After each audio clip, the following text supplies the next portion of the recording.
अनर्पितचरीं चिरात् करुणया अवतीर्ण कलौ समर्पयितुम् उन्नत उज्ज्वलरसां सभक्तिश्रियं हरिपुरटसुन्दरदुतिकदम्बसन्दीपितः सदा हृदयकन्दरे स्फुरतु वशचिनन्दन।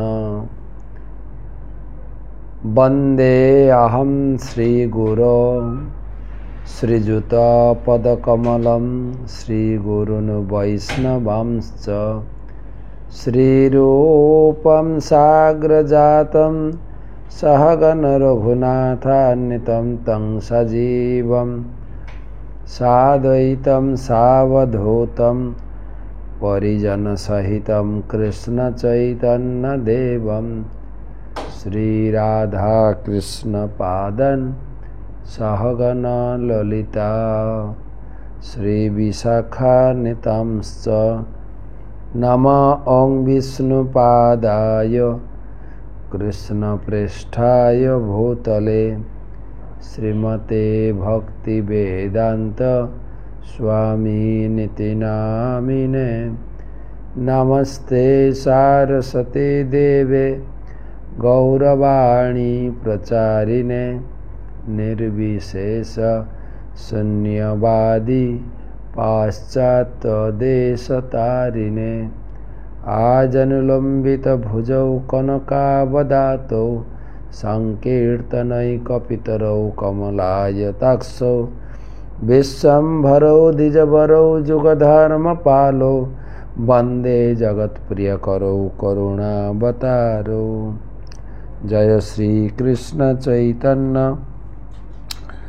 प्रभु नित्यानंद श्री अद्वैत गदाधर श्रीवासदि श्री गौर भक्तबिंद।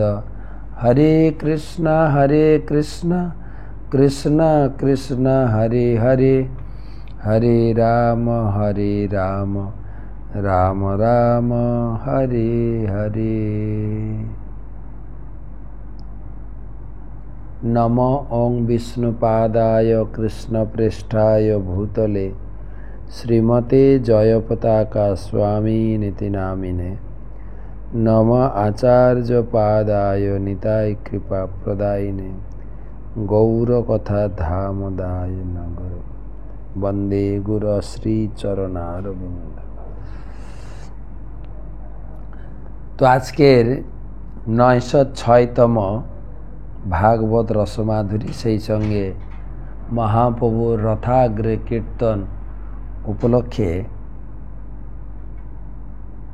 আজকের আলোচনা শ্রীমদ্ ভাগবতম চতুর্থ স্কন্ধ অষ্টাবিংশতি অধ্যায়ের চতুর্চত্বারিংশতিতম শ্লোক। চিরবাসা ব্রতক্ষামা বেণীভূত শিরোরুহা বভাবুপপতিম শান্ত্যা শিখা শান্তমিবানলম। চিরবাসা ব্রতক্ষামা বেণীভূত শিরোরুহা বভাবুপপতিম শান্ত্যা শিখা শান্তমিবানলম। ব্রত অনুষ্ঠানের ফলে বিদর্ভ রাজের কন্যার শরীর ক্ষীণ হয়েছিল। তিনি জীর্ণ বসন পরিধান করেছিলেন। তার কেশকলাপের যত্ন না নেওয়ার ফলে তার জটাবদ্ধ হয়েছিল। যদিও তিনি সর্বদা তার পতির নিকটে থাকতেন, তবুও তিনি অবিচল দীপশিখার মতো মৌন এবং উজ্জ্বল রূপে অবস্থান করতেন। আমরা শুনছি মলধ্বজ রাজা এবং বৈদর্ভী তারা কঠোর বানপ্রস্থের জীবন অবলম্বন করেছেন। যখন কাঠে আগুন জ্বালানো হয় তখন প্রথমে ধোঁয়া ইত্যাদি প্রতিবন্ধকতা দেখা দেয়, কিন্তু প্রথমে নানা রকম অসুবিধা থাকলেও একবার যখন আগুন জ্বলে ওঠে তখন কাঠ দাউ দাউ করে জ্বলতে থাকে। তেমনি পতি ও পত্নী উভয় যখন তপশ্চর্যা জীবন পালন করেন তখন তারা নীরব থাকেন, যৌন আবেদনের দ্বারা বিচলিত হন না, তখন পতি ও পত্নী উভয়ই পারমার্থিক প্রগতির ফলে লাভবান হন। বিলাসবহুল জীবন পূর্ণরূপে পরিত্যাগ করে সেই অবস্থা প্রাপ্ত হওয়া যায়। এই শ্লোকে চিরবাসা শব্দটি অত্যন্ত জীর্ণ বসন বোঝায়। বিশেষ করে পত্নীর মূল্যবান সাজ পোশাকের বাসনা এবং বিলাসবহুল জীবনের মান পরিত্যাগ করে তপস্বিনীর জীবনযাপন করতে হয়।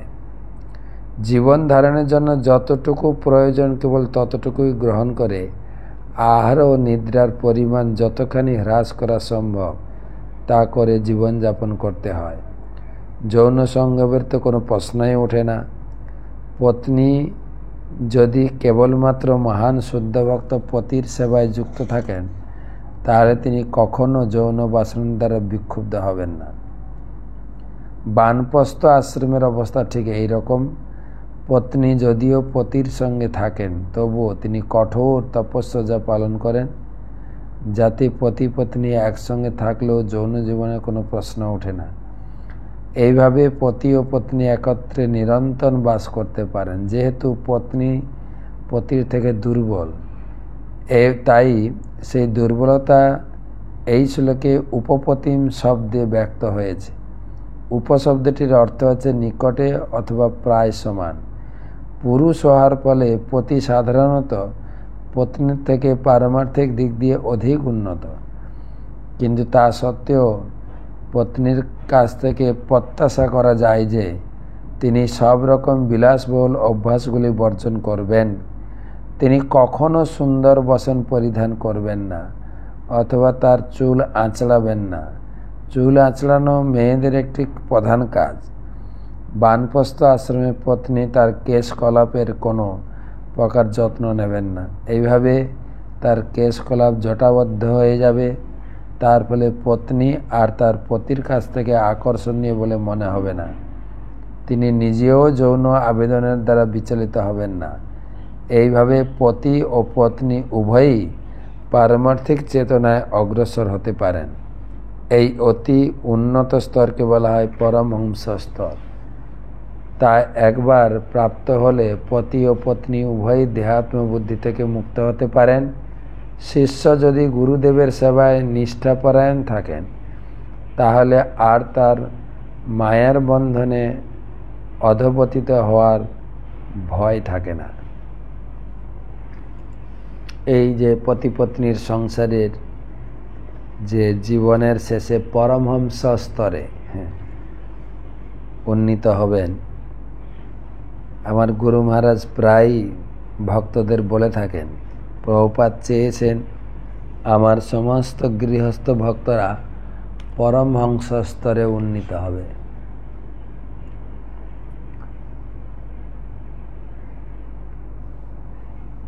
তো আমরা চৈতন্য মহাপ্রভুর রথাগ্রে কীর্তন উপলক্ষে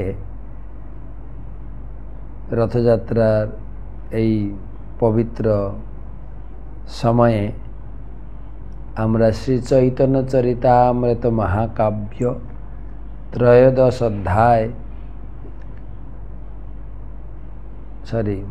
মধ্যলীলা ত্রয়োদশ পরিচ্ছেদের কালকে 25 পর্যন্ত শ্লোক পড়েছি, 24 পর্যন্ত পড়েছি, 25 থেকে আজকে পড়ব। অবনীলাচল নিবাসায় নিত্যায় পরমাত্মনে বলভদ্র সুভদ্রাভ্যম জগন্নাথায় তে নমঃ। জয় জয় শ্রী চৈতন্য জয় নিত্যানন্দ জয় অদ্বৈত চন্দ্র জয় গৌরভক্তবৃন্দ।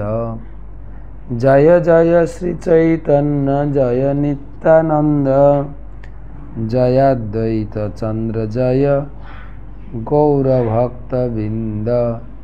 জয় জয় শ্রী চৈতন্য জয় নিত্যানন্দ জয় অদ্বৈত চন্দ্র জয় গৌরভক্তবৃন্দ।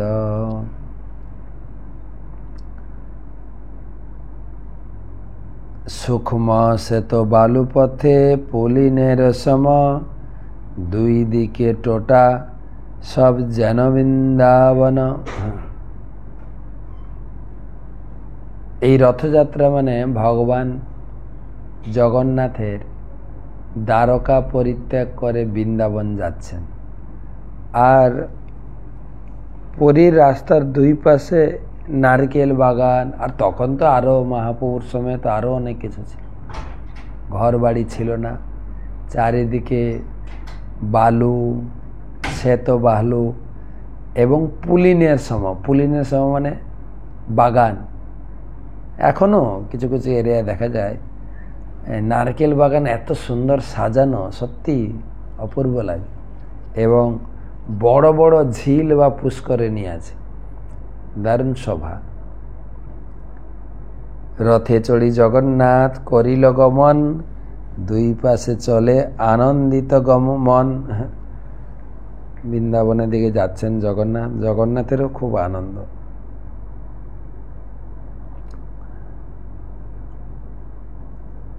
তো গতকালকে একটা কাহিনী বলা বাকি ছিল, সেটা একটু বলে দিই সংক্ষেপে। আপনারা পরমেষ্ঠী দর্জির কথা শুনলেন, কিভাবে বালিশ ভগবানকে প্রদান করলেন। এবার জগন্নাথের কাঞ্চি যাত্রা শোনাবো। কাঞ্চি যাত্রা, কাঞ্চিপুরম বলে দক্ষিণ ভারতে একটা জায়গা আছে। তো একবার পুরুষোত্তম দেব রাজা যুদ্ধ জয়ের জন্য তিনি দক্ষিণ ভারত কাঞ্চি গেছিলেন। আর ওই জায়গা ভ্রমণ করতে করতে কাঞ্চির রাজকন্যার সঙ্গে তার কিছুটা পরিণয় হয়ে যায়। পরিণয় মানে লাভ ম্যারেজের টাইপে। আর বিবাহের প্রস্তাবও যায়। রাজা চলে আসেন পুরীতে। পুরীতে আসার পরে কাঞ্চি রাজা দূত পাঠান যে পুরীর এই পুরুষোত্তম রাজার কি আছে, আমার রাজকন্যাকে সে বিবাহ করবে, তো রাজ্যপাট কি আছে অনুসন্ধান করা উচিত। আর রাজদূত এসেছিলেন কাঞ্চি থেকে, এসে সব কিছু দেখলেন, তার রাজ্যের বৈভব সব কিছু খুবই ভালো লেগেছে। কিন্তু কয়েকদিন পরে রথযাত্রা হবে। তখন মহারাজ প্রতাপরুদ্র রাজদূতকে অনুনয় বিনয় করলেন যে আপনি যখন এসছেন প্রভুর রথযাত্রা মহোৎসবটা দেখে যান। আর রাজদূতও বলেন ঠিক আছে, এই সুযোগ ভগবানের কৃপায় রথযাত্রা দর্শন করে যাই। আর এই সময় জগন্নাথ রথে উঠে গেছেন, রাজা এসেছেন, রথ উদ্বোধন করবেন, সোনার ঝাড়ু হাতে নিয়ে ভগবানের সামনে খুব শ্রদ্ধা ভক্তি এবং খুব সন্তর্পণে তিনি ঝাড়ু দিচ্ছেন। এই ঝাড়ু দেওয়া দেখে রাজদূতের মধ্যে খানিকটা সন্দেহের অবকাশ হলো।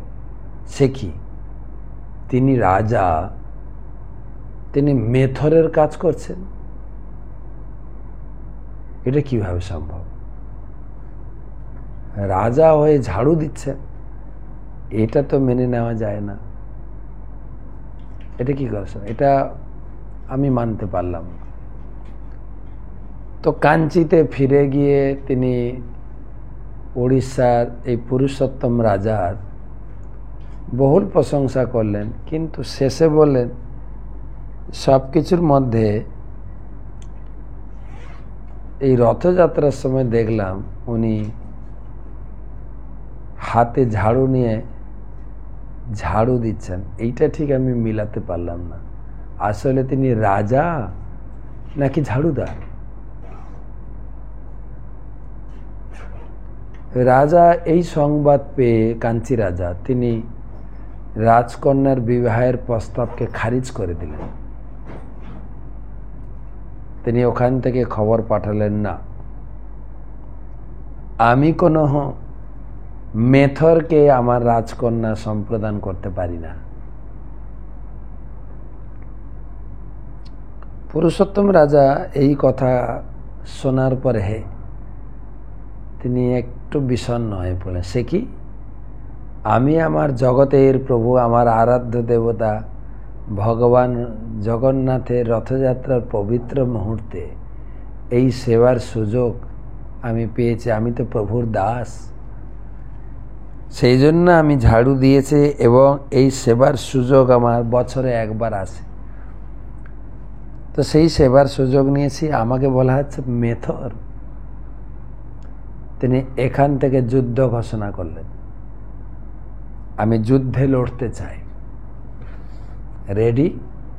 পুরুষোত্তম দেব রাজা সম্পূর্ণরূপে সৈন্য পরিহিত হয়ে তিনি গেলেন। যুদ্ধ হচ্ছে। হঠাৎ তিনি কাঞ্চি রাজার রাজ দরবারের কিছুটা দূরে যে সৈন্য ক্যাম্প করেছিলেন, যেখান থেকে তারা যুদ্ধ ঘোষণা করেছিল, হঠাৎ সেই ক্যাম্পে আগুন ধরে যায়। তখন যথারীতিভাবে তারা পরাজয় স্বীকার করে ফেরত আসেন।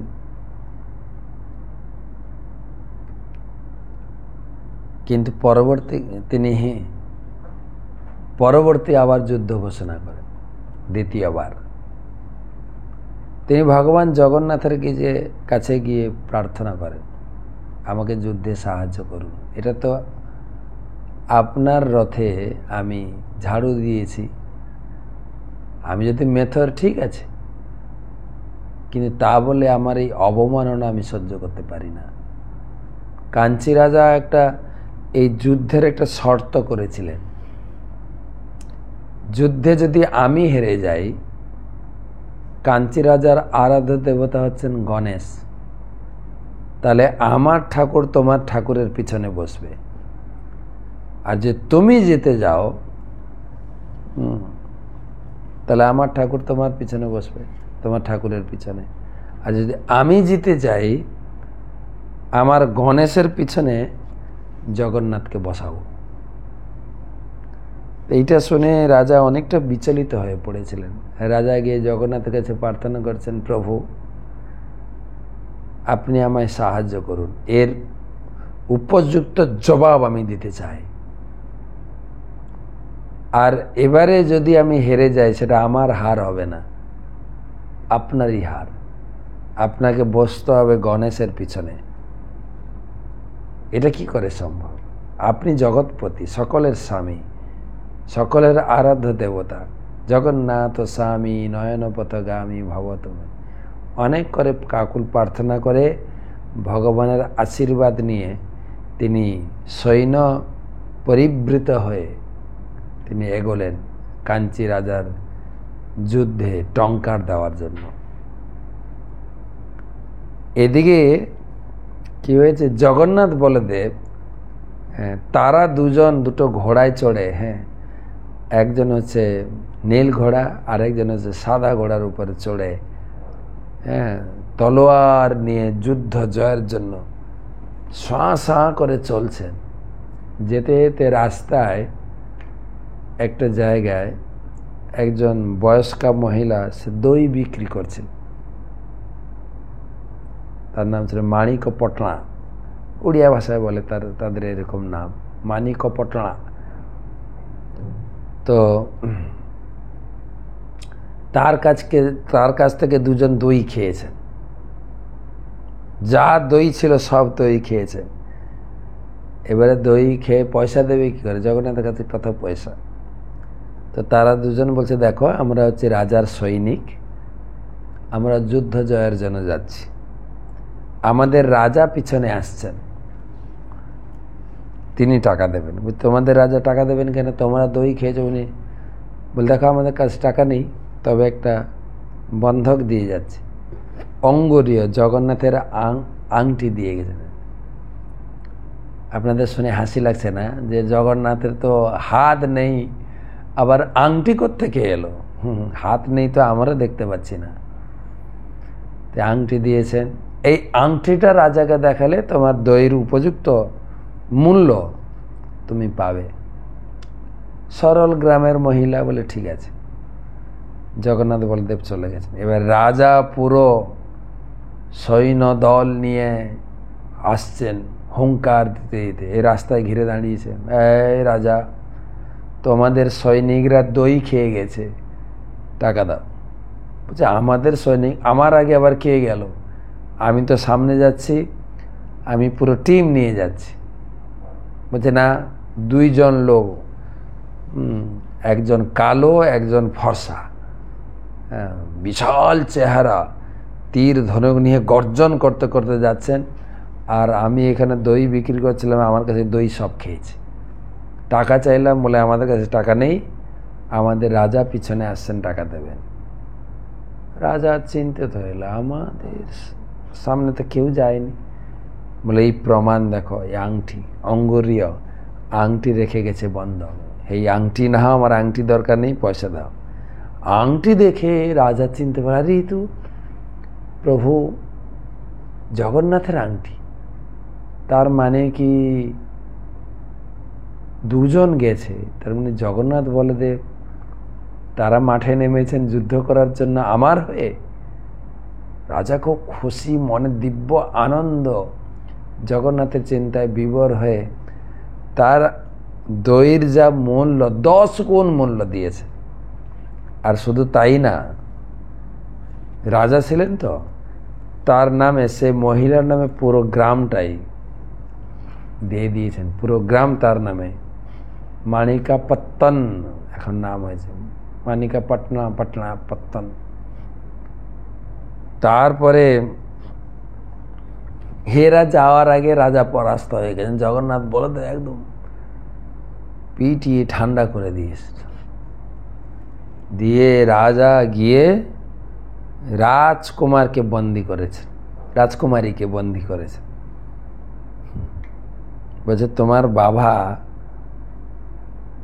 চাইছিল না মেথরের কাছে বিয়ে দিতে, আমি একজন মেথর, কিন্তু আমি নিজে তোমাকে মেথরের সঙ্গে বিয়ে দেবো, নিয়ে চলো। তো বন্দি করে নিয়ে গেছেন, পুরীতে নিয়ে চলে এসছেন, উড়িষ্যাতে। আর মহামন্ত্রীকে বলছেন, মহামন্ত্রী এই রাজকুমারীকে আপনার বাড়িতে রাখুন, একে মেথরের সঙ্গে বিবাহের আয়োজন করুন। রাজকুমারী তো ভয়ে একদম কম্পমান, কান্না করা শুরু করেছেন, আমার বিয়ে হবে মেথরের সঙ্গে। তো মহামন্ত্রী প্রবোধ দিচ্ছেন, তুমি দুঃখ করো না, জগন্নাথের কিছু ব্যবস্থা হবে, তুমি জগন্নাথ, প্রভু জগন্নাথের শরণাপন্ন, জগন্নাথকে ডাকো, জগন্নাথকে ডাকো। তো মহামন্ত্রীর গৃহ রাজকুমারী এখন, আর সে তো ভয়ে দিন গুনছেন, কবে আমার এই মেথরের সঙ্গে বিয়ে হবে। বলতে বলতেই রথযাত্রা এসে গেছে, বছর পেরিয়ে আবার রথযাত্রা। রথযাত্রার দিন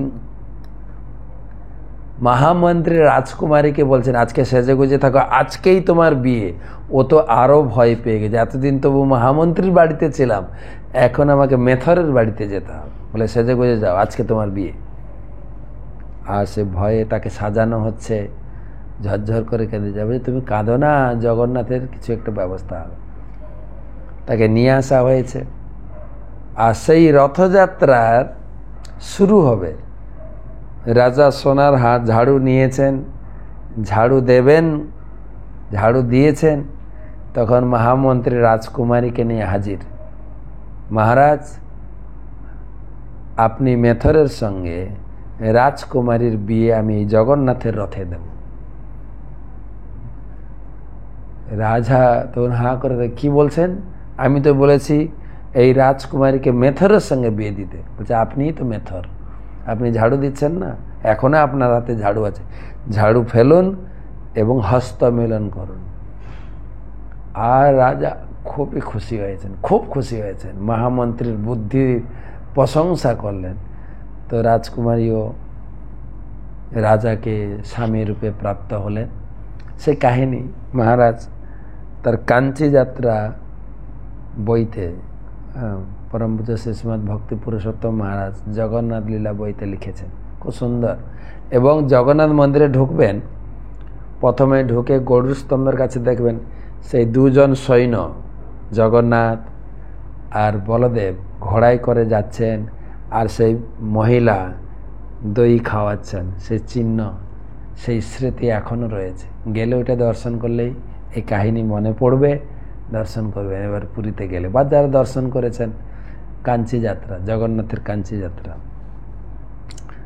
তো যাই হোক, সময়ও দৌড়াচ্ছে। তো ভগবান জগন্নাথকে রথে রশ্মি ধরে টানতে টানতে গৌড় সব রথ টানে করিয়া আনন্দ, ক্ষণে শীঘ্র চলে রথ ক্ষণে চলে মন্দ। তো গৌড়িয়া ভক্তগণ মহাপ্রভুর সঙ্গে তারা রথ টানছেন, কীর্তন হচ্ছে। রথ কিছুক্ষণ চলে, আবার কিছুক্ষণ থেমে যায়। ক্ষণে স্থির হইয়া রহে, টানিলেও না চলে, ঈশ্বর ইচ্ছাই চলে, না চলে কারো বলে। কখনো কখনো এমন দাঁড়িয়ে যায় এত লোক টানলেও চলছে না। রথ আমাদের টানলে চলে না, ভগবানের ইচ্ছাই চলে। কবিরাজ গোস্বামী লিখছেন, তবে মহাপ্রভু সব লইয়া ভক্তগণ, সহস্তে পরাইল সবে মাল্য চন্দন। পরমানন্দ পুরী আর ভারতী ব্রহ্মানন্দ, শ্রীহস্তে চন্দন পাইয়া বাড়িল আনন্দ। ভক্তদেরকে চন্দনমালা পরালেন। অদ্বৈত আচার্য আর প্রভু নিত্যানন্দ, শ্রীহস্ত স্পর্শে দুহার হইল আনন্দ। সবাই মহাপ্রভুর হস্তস্পর্শ পেয়ে কি আনন্দ। হাতে মালা পরাচ্ছেন, চন্দন পরাচ্ছেন। কীর্তনিয়া গণে দিল মাল্য চন্দন, স্বরূপ শ্রীবাস যাহা মুখ্য দুইজন। চারি সম্প্রদায়ে হইল 24 গায়ন, দুই দুই মার্দঙ্গিক হইল 8 জন। চারটা সম্প্রদায়ে দুজন করে মৃদঙ্গ বাজাবে, তাহলে 8 জন মৃদঙ্গ বাদক, 24 জন গায়ক, 4 সম্প্রদায়। তবে মহাপ্রভু মনে বিচার করিয়া, চারি সম্প্রদায় দিল গায়ন বাটিয়া। নিত্যানন্দ অদ্বৈত হরিদাস বক্রেশ্বরে, চারিজনে আজ্ঞা দিল নৃত্য করিবার। এই 4 জন নাচের লোক, 4 জন, 2 জন করে মৃদঙ্গ বাদন, 6 জন করে গায়ক। মৃদঙ্গ বাদক সব ভাগ করেছেন মহাপ্রভু। আর নৃত্য 4 জন নৃত্য করবে। প্রথম সম্প্রদায় কইল স্বরূপ, প্রথম স্বরূপ গাইবে এবং লিডিং দেবে। আর পঞ্চদন দিল তার পালি গান। পালি গান মানে গাওয়ার পরে গাইবেন। সে পালি গানে কে কে ছিল? দামোদর, নারায়ণ দত্ত, গোবিন্দ, রাঘব পণ্ডিত আর শ্রী গোবিন্দানন্দ। অদ্বৈতরে নৃত্য করিবারে আজ্ঞা দিল, শ্রীবাস প্রধান আর সম্প্রদায় কইল গঙ্গা দাস, হরিদাস, শ্রীমান শুভানন্দ, শ্রীরাম পণ্ডিত তাহা নাচে নিত্যানন্দ। কোন কোন দলে কে নাচছেন, কে কীর্তন করছেন? বাসুদেব, গোপীনাথ, মুরারি যাহা গায়, মুকুন্দ প্রধান কইল আর সম্প্রদায়। শ্রীকান্ত বল্লভ সেন আর 2 জন, হরিদাস ঠাকুর তাহা করেন নর্তন। গোবিন্দ ঘোষ প্রধান কইল আর সম্প্রদায়, হরিদাস, বিষ্ণুদাস, রাঘব যাহা গায়। মাধব, বাসুদেব ঘোষ 2 সহোদর, নৃত্য করেন তাহা পণ্ডিত বক্রেশ্বর। মাধব ঘোষ, বাসু ঘোষ আর একজন গোবিন্দ ঘোষ, 3 ভাই ছিলেন। এখানে 2 জনের নাম দিয়েছেন। কেন গোবিন্দ ঘোষকে মহাপ্রভু সংসারী করেছিলেন, যার জন্য এখানে দুজনের নাম আছে। কলিন গ্রামের এক কীর্তনিয়া সমাজ। কলিন গ্রাম এখনও আছে বর্ধমান জেলায়, বর্ধমান শহর থেকে একটু আগে, যেখানে সব একচেটিয়া মহাপ্রভুর ভক্তরা বাস করতেন। তারা সবাই এই রথের সময় মহাপ্রভুর সঙ্গে পুরী যেতেন এবং তাদের সেবা ছিল রথের দড়ি নিয়ে যেতেন। এই যে রথ টানা হবে, যে দড়িটা কলিন গ্রাম থেকে যেত। কলিন গ্রামের এক কীর্তনিয়া দল, কীর্তনিয়া সমাজ, তাহা নৃত্য করেন রামানন্দ সত্যরাজ। শান্তিপুরের আচার্যের এক সম্প্রদায়, অচ্যুতানন্দ নাচে তথা আর সব গায়। খণ্ডের সম্প্রদায় করে অন্যত্র কীর্তন, খণ্ড মানে শ্রীখণ্ড। সেখানেও মুকুন্দ দত্তের সেই গ্রামে পুরো গ্রাম মহাপ্রভুর ভক্ত ছিল। এখনও শ্রীখণ্ড গ্রাম আছে, খুব সুন্দর শ্রীখণ্ড সম্প্রদায়, এখনও কীর্তন মন্দির খুব প্রসিদ্ধ শ্রীখণ্ড। খণ্ডের সম্প্রদায় করে অন্যত্র কীর্তন, নরহরি নাচে তাহা শ্রী রঘুনন্দন মুকুন্দের ছেলে। জগন্নাথের আগে চারি সম্প্রদায় গায়, দুই পাশে দুই পাছে এক সম্প্রদায়। তো মোটামুটি টোটাল 7টা সম্প্রদায় হলো, 4টে দল আর এই 3টে সম্প্রদায়। 7 সম্প্রদায়ে বাদে 14 মাদল, 14টা মৃদঙ্গ বাস, প্রতিটা গ্রুপে 2টো করে মৃদঙ্গ। আর যিনি গাইবেন তার 2 থেকে মৃদঙ্গ থাকবে। এটা হচ্ছে একটা পরিপাটি, এবং তার সামনে বা পিছনে চারিদিকে তারা নাচতে থাকবেন, বা তারপর চতুর্দিক গোল করে নাচতে থাকেন। 14 মাদল। এই 14 মাদল ভাষাটা আমি ছোট থেকে বাড়িতে শুনেছি।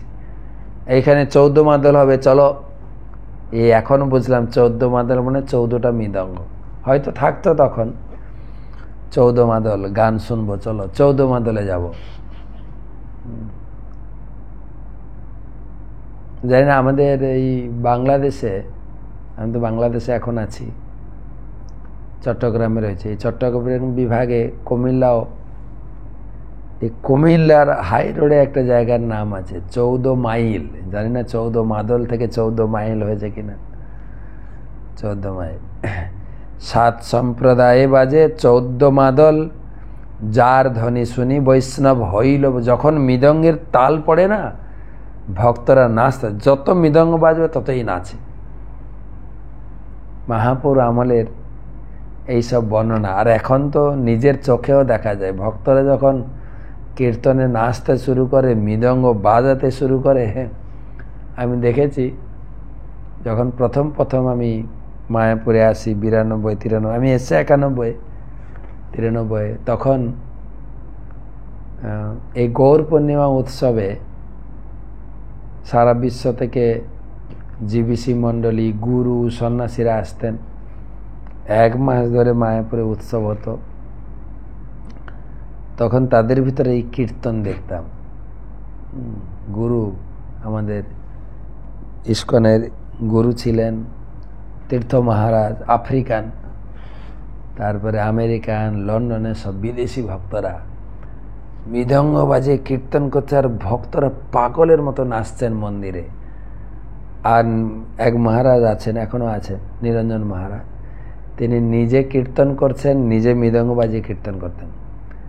আর কীর্তনের এত নাচ হচ্ছে আর মৃদঙ্গ বাজাচ্ছেন, মৃদঙ্গ বাজাতে কখনো হাত ফেটেছে খেয়াল নেই। মৃদঙ্গ বাজাতে বাজাতে যখন কীর্তন শেষ হয়ে দেখি পুরো শরীর রক্তে লাল হয়, মানে মৃদঙ্গ বাজিয়েছেন তো হাত ফেটেছে, আর বাজানো তালে রক্ত ছিটকে ছিটকে পুরো কাপড় ভিজে গেছে রক্তে, খেয়ালই করেন। এই হচ্ছে আনন্দ। তো এখানে সেটাই লিখছেন, যার ধ্বনি শনি সব বৈষ্ণব হইল পাগল। নাচছে একদম যেন ঠেকে যাচ্ছেন, তিড়িং তিড়িং করে নাচছেন। বৈষ্ণবের মেঘ ঘটায় হইল বাদল, কীর্তনানন্দে সবে বর্ষে নেত্রজল। বৈষ্ণবের এই জমায়েত যেন মেঘ, শুধু মাথা দেখা যাচ্ছে, আর এই আনন্দে চোখ দিয়ে জল পড়তে পড়তে, চোখ দিয়ে জল পড়তে পড়তে যেন বৃষ্টি বইছে, বৃষ্টি।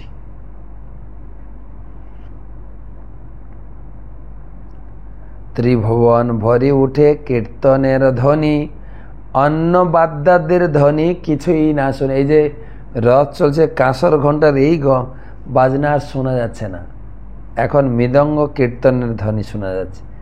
7 ঠাই বলে প্রভু হরি হরি বলি, জয় জগন্নাথ বলেন হস্ত যুগ তুলি। জয় জগন্নাথ, হরি বল হরি বল, জয় জগন্নাথ বলে কীর্তন করা শুরু করেছে। মহাপ্রভু কিন্তু 7 দলে ঘুরছেন। আর এক শক্তি প্রভু করিল প্রকাশ। মহাপ্রভু আর একটা শক্তি দেখালেন, এককালে সাতটাই করিল বিলাস, একসঙ্গে সাতটা ধরে প্রকাশিত হয়ে গেল। সবাই মনে করছে, সবে কয়ে প্রভু আছেন মোর সম্প্রদায়ে, অন্যঠাই নাহি যান আমারে দয়ায়। সবাই বলছেন প্রত্যেক গ্রুপে, আরে মহাপ্রভু আমাদের দলে, অন্য দলে যাননি। আরো আনন্দে নাচতে শুরু করেছে। কেহ লোকিতে নারে প্রভুর অচিন্ত শক্তি, অন্তরঙ্গ ভক্ত জানে তার শুদ্ধ ভক্তি। কয়েকজন বুঝতে পেরেছিলেন যারা অন্তরঙ্গ ভক্ত, যে মহাপ্রভু সব দলে রয়েছেন। সবাই বুঝতে পারেন, সবাই মনে করছে আরে আমাদের দলে মহাপ্রভু এসেছেন, আর কারো দলে নেই। কীর্তন দেখিয়া জগন্নাথ হরষিত, সংকীর্তন দেখে রথ করিয়া স্থগিত। কীর্তন তো সবাই আনন্দ, জগন্নাথ আনন্দে কীর্তন দেখা শুরু করছেন, রথ চলছে না, স্থগিত। সংকীর্তন দেখে রথ করিয়া স্থগিত, রথ থেমে গেছে, রথ আর টানলেই চলছে না। কীর্তন দেখছেন মহাপ্রভু। প্রতাপ রুদ্রের হইল পরম বিস্ময়, দেখিতে বিভাস রাজা হইল প্রেমময়। প্রতাপ রুদ্র তো অত্যন্ত বিস্মিত হয়ে গেলেন এই রথযাত্রায় মহাপ্রভুর নৃত্য। কাশী মিশ্রে কহে রাজা প্রভুর মহিমা, কাশী মিশ্র কহে তোমার ভাগ্যের নাহি সীমা। কাশী মিশ্র এসে এই কাশী মিশ্রের কাছে প্রতাপরুদ্র গিয়ে বলছেন, কি অপূর্ব চিত্র আমি দেখলাম মহাপ্রভুর নৃত্য। তখন কাশী মিশ্র বলছেন, তোমার ভাগ্য খুলে গেছে, মহাপ্রভু তোমাকে কৃপা করবেন। সার্বভৌম সঙ্গে রাজা করে ঠারাঠারি, আর কেহ নাহি জানে চৈতন্যের চুরি। হ্যাঁ, সার্বভৌম বুঝতে পেরেছিলেন মহাপ্রভু ছাত্র দলে আছে, সে বুঝতে পেরেছেন এবং সে খুব হাসাহাসি করছেন, মহাপ্রভুর কি শক্তি। যারে তার কৃপা সেই জানিবারে পারে, কৃপা বিনা ব্রহ্মাদিক জানিবারে নারে। ভগবান যাকে কৃপা করবেন সে ভগবানকে জানতে পারবে। আমরা শুধু পাগলের মতো প্রলাপ বকতে শুরু করি, ভগবান আর কে, ভগবান আবার আছে নাকি, হ্যাঁ সব ফালতু। ভগবান আছে নাকি, ভগবান কে, তুমি কি করে বুঝবে? তোমার উপরে ভগবানের কৃপা হলে না তুমি ভগবানকে বুঝবে। প্রভু চৈতন্য আরেক জায়গায় বলা হয়েছে, ঈশ্বরের কৃপালেশ হয়তো যাহারে সে ঈশ্বর তত্ত্ব বুঝিবারে পারে। আর এখানেও সেই কথা, যারে তার কৃপা সেই জানিবারে পারে, কৃপা বিনা ব্রহ্মাদিক জানিবারে নারে। ব্রহ্মা পর্যন্ত ভগবানের কৃপা না হলে জানতে পারে না। ব্রহ্মা বিমোহিত হয়ে গেছেন কৃষ্ণলীলা, কৃষ্ণের চরণে অপরাধ করে বসলে, এই আবার ভগবান নেই। ইন্দ্র অপরাধ করেছেন, শিব অপরাধ করেছেন, কত কাহিনী আছে। তা আমি কোন ছাড় যে ভগবানকে জেনে বসবো? তাই আমাদের কথাটাকে একটু অন্যভাবে বললে ভদ্রতা মানায়। কি হায় কপাল, মনুষ্য জীবন পেয়ে ভগবানকে জানতে পারলাম না। ভগবানের কৃপা আমার উপরে হলো কথায় আমি ভগবানকে জানতে পারলাম না, এইটা বললে বরং মানায়, মুখে মানায়। যারে তার কৃপা সেই জানিবারে পারে, কৃপা বিনা ব্রহ্মাদিক জানিবারে না। রাজার তুচ্ছ সেবা দেখি প্রভুর তুষ্ট মন, সেই তো প্রসাদে পাইল রহস্য দর্শন। রাজা যে ঝাড়ু দিয়েছিলেন মহাপ্রভু তারপরে সন্তুষ্ট হয়েছিলেন, তার ফলে মহাপ্রভুর কৃপা হয়েছে রাজার উপরে। তখন রাজা বুঝতে পেরেছেন, মহাপ্রভুর নিত্য দর্শন করতে পেরেছেন, তিনি উপলব্ধি করতে পেরেছেন, প্রভুপাদ তাৎপর্য দিয়েছেন। শ্রী চৈতন্য মহাপ্রভু কার্যকলাপের রহস্য ছিল ভক্তি সিদ্ধান্ত সরস্বতী ঠাকুর বর্ণনা করেছেন। শ্রী চৈতন্য মহাপ্রভু নিত্য গীত দর্শন করে জগন্নাথ দেব বিস্ময়ান্বিত হয়েছিলেন এবং তিনি তার রথ থামিয়ে সে নিত্য দর্শন করেছিলেন। মহাপ্রভু তার নিত্যের দ্বারা শ্রী জগন্নাথের আনন্দ বিধান করেছিলেন। দ্রষ্টা ও দৃশ্য এখানে এক পরমেশ্বর ভগবান,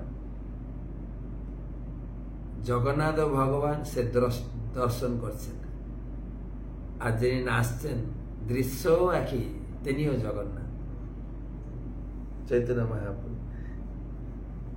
কিন্তু ভগবান এক হলেও লীলা বিচিত্রতা ক্রমে এই অদ্ভুত রহস্যের প্রকাশ করেছিলেন। সেই চৈতন্য মহাপ্রভুর কৃপায় মহারাজ প্রতাপরুদ্রও তা বুঝতে পেরেছিলেন। চৈতন্য মহাপ্রভুর আরেকটি রহস্য দর্শন আছে, তিনি একই সময়ে 7টি সম্প্রদায়ে উপস্থিত ছিলেন। চৈতন্য মহাপ্রভুর কৃপায় রাজাও তা উপলব্ধি করেছিলেন।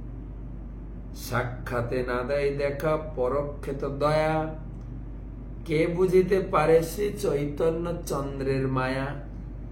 তিনি সরাসরি দর্শন দেন, কৃপা করার মাধ্যমে চৈতন্য মহাপ্রভু তাকে দর্শন দিলেন, আমি 7টা সম্প্রদায়ে আছি। তাৎপর্য, যেহেতু শ্রী চৈতন্য মহাপ্রভু জগৎগুরু রূপে বা আচার্য রূপে লীলাবিলাস করছিলেন, সেহেতু তিনি পার্থিব বস্তু কামিনী কাঞ্চনে আসক্ত রাজাকে দর্শন দিতে অসম্মত হয়েছিলেন। বাস্তবিকই রাজা সাধারণত কামিনী কাঞ্চন পরিমিত থাকেন, তাই একজন সন্ন্যাসী হিসাবে তিনি কামিনী কাঞ্চনের প্রতি বিতৃষ্ণ ছিলেন বলে রাজাকে দর্শন দিতে পারছিলেন না।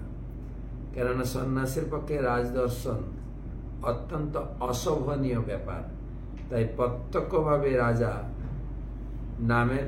রাজা নামের প্রতি মহাপ্রভুর তীব্র বিতৃষ্ণা থাকলেও কিন্তু পরোক্ষভাবে তার প্রতি তার এত কৃপা যে রাজা মহাপ্রভুর কৃপায় তার গূঢ় লীলার রহস্য পর্যন্ত জানতে সমর্থ হয়েছিলেন। বাস্তবিকই মহাপ্রভুর এই কৃপা বঞ্চনার লীলা, অর্থাৎ একই সময়ে ঈশ্বর ও জীবের মতোই লীলার অর্থ তারই ঐকান্তিক ভক্ত ছাড়া কেউই বুঝতে সক্ষম নয়।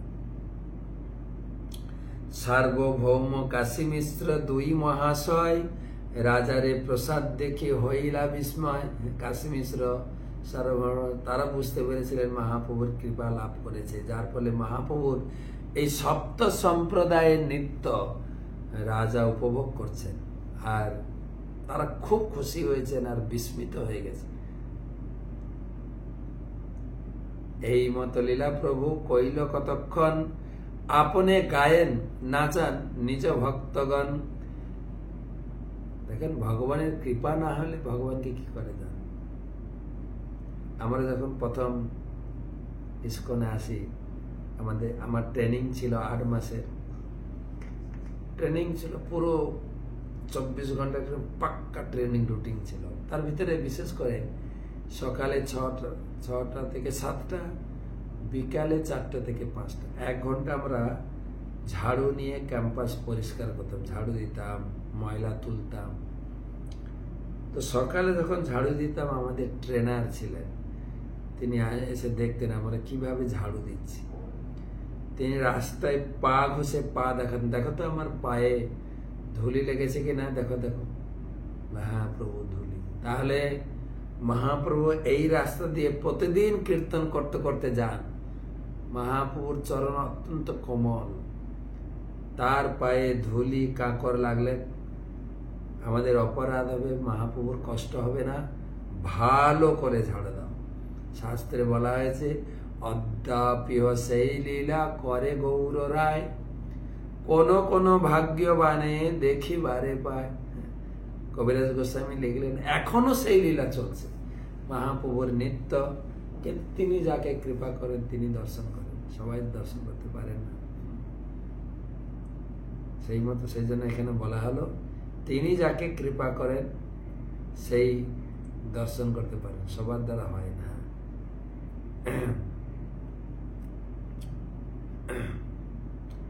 তিনি যারে কৃপা করেন সেই, এই যারে তার কৃপা সেই জানিবারে পারে, কৃপা বিনা ব্রহ্মাদিক জানিবারে না। তো তারপরে এই মত লীলা প্রভু কইল কতক্ষণ, আপনে গায়েন নাচান নিজ ভক্তগণ। কভু এক মূর্তি, কভু হন বহু মূর্তি, কার্য অনুরূপ কভু প্রকাশয়ন শক্তি। কখনো তিনি এক হয়ে যান, কখনো 7 রূপে বিস্তারিত হয়ে তার শক্তি প্রদর্শন করেছিলেন। লীলাবেশে প্রভুর নাই নিজানুসন্ধান, ইচ্ছা জানি লীলা শক্তি করে সমাধান।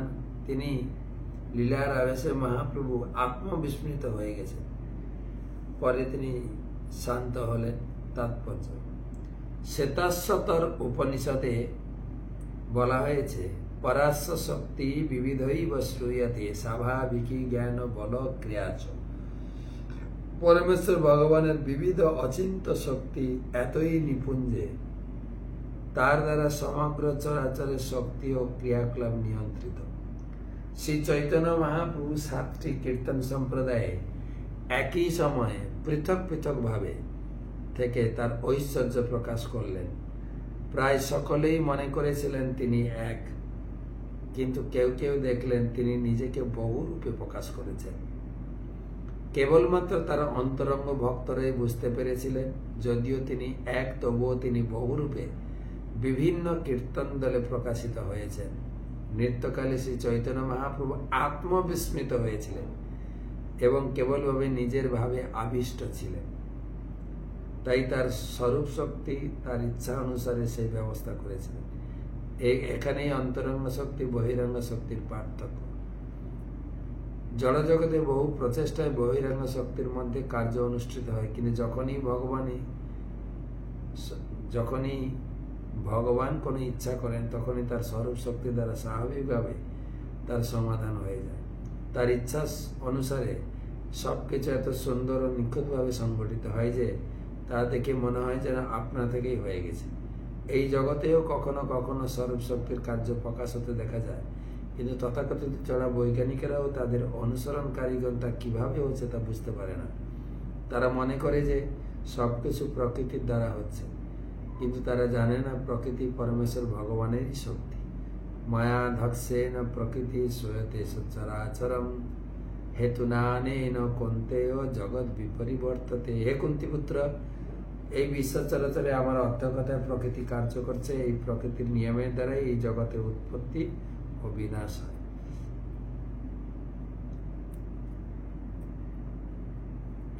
পূর্বে জয়ছে রাসাদি লীলা কৈল বৃন্দাবনে, অলৌকিক লীলা গৌর কৈল ক্ষণে ক্ষণে। যেন রাসলীলায় তিনি নিজেকে অনন্ত কোটি রূপে প্রকাশ করেছিলেন, ঠিক অলৌকিক লীলা এখানেও প্রকাশিত হল। ভক্তগণ অনুভবে নাহি জানে আন, শ্রীমদ্ ভাগবত শাস্ত্র তাহাতে প্রমাণ। ভক্তরা বুঝতে পারে না, কিন্তু ভাগবতমে তা বর্ণনা আছে। ভগবান কৃষ্ণ তার রাসলীলায় ও মহিষী বিবাহ লীলায় যে প্রকার একই মূর্তি অনেক হয়ে প্রকাশিত হয়েছিলেন, সেই প্রকার গৌরলীলাতেও 7টি ভিন্ন ভিন্ন কীর্তন দলে ভক্তগণের নিকটে প্রতাপরুদ্র আদি দর্শনকারীগণের চক্ষে ভগবান শ্রী গৌর সুন্দর অনেক মূর্তিতে প্রকাশিত হয়েছিলেন।